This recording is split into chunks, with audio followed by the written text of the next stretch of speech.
No one can deny that self-quarantining is hard, but it could be much worse. Imagine self-quarantining your entire life in a stall barely the size of your own body, your body that teems with painful infections and sores. You can't see the sun. You can't feel a cool summer breeze. You can't smell anything other than your own feces.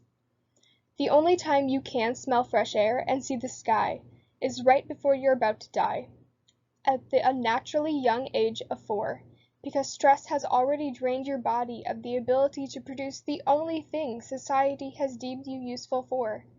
This is the life of a dairy cow. A 2018 study by the ASPCA determined that 91% of Americans under the age of 50 and an average of 76% of all Americans want more animal welfare conscious products at supermarkets. But I will guarantee you that none of you who is not a vegan or vegetarian knows what happens to most male chicks at the tender age of 1 day. Americans want to be cruelty-free, but they do not know anything about the meat, egg, and dairy industry and continue buying from it without a second thought.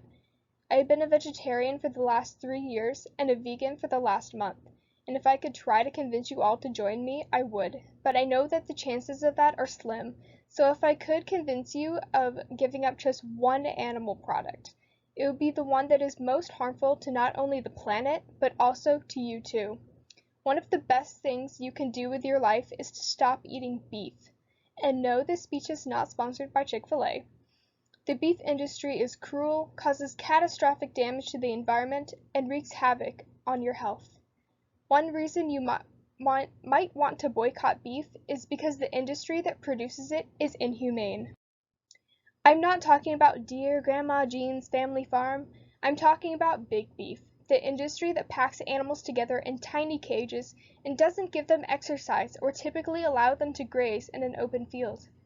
Animal Welfare Institute reports that in factory dairies, cows spend their entire lives confined to concrete. To boost production, some cows are injected with the growth hormone RBGH, leading to lameness and mastitis, a painful infection of the udder. Many are kept inside all day and can't go anywhere to use the bathroom, so they literally live in squalor. Sometimes, to make sure they fit inside their pens, AWI also reports that their horns and tails are cut off. As soon as cows succumb to stress and stop producing milk, usually around the unnaturally young age of 4, they are deemed unuseful to society and are shipped off to the slaughterhouse. Now, if none of that concerns you, perhaps knowing it's destroying the planet will.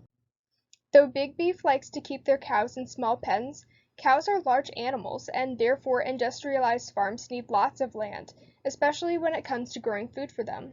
According to Livestock Environment and Development, LEAD, an initiative sponsored by the European Union, so not some biased "let's all go vegan" website, livestock production accounts for 70% of all agricultural land and 30% of the land surface of the planet.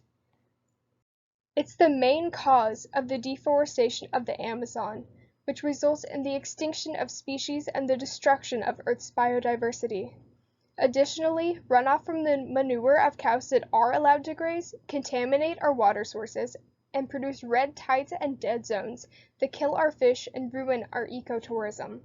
Also, of climate change, LEAD states, the livestock sector is a major player, responsible for 18% of greenhouse gas emissions measured in CO2 equivalent. This is a higher share than transport. And if none of this concerns you either, perhaps the number one thing you are concerned about will: yourself. Harvard Medical School's chair of the Department of Nutrition, Dr. Frank Hu, says that eating processed meats like bacon and salami and red meats like beef, pork, lamb, and game can increase one's likelihood of developing certain cancers, diabetes, heart disease, and even death.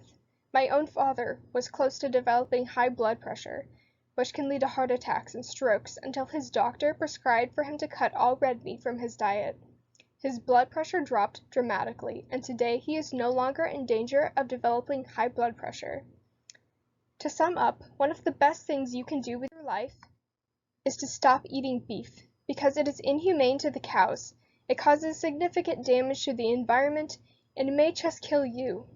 Guys, gals, I'm not asking that you give up beef. I'm asking that you replace it in your diet with something else. Chicken, beans, an Impossible Whopper, whatever you want. Caring about an issue, even caring about it a lot, is not enough to change the world. You have to act on it too.